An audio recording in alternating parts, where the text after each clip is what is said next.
রুনা লায়লা আমাদের জন্য অনেক বড় একটা একটা এক্সাম্পল, শিল্পীদের জন্য একটা এক্সাম্পল, ভক্তদের জন্য পরম পাওয়া।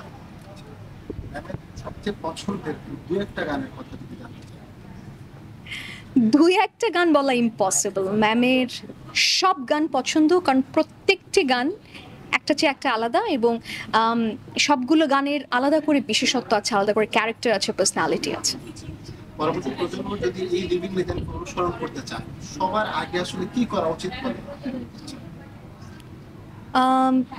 ম্যাডাম এই সময় এসে, যেমন এখন তিনি তার ৭০তম জন্মদিন পালন করছেন, এই সময়ে এসেও উনি যেভাবে সাবলীল ভঙ্গিতে অতি অতি কঠিন একটা গান গেয়ে যান, এই যে রেয়াজ এবং অধ্যাবসায়, সবচেয়ে আগে আমার মনে হয় এটা আমাদের অনুসরণ করা উচিত, কিভাবে সঙ্গীতের প্রতি 200% ডেডিকেশন দিয়ে সঙ্গীতের সঙ্গে সারা জীবনটা কাটানো যায়।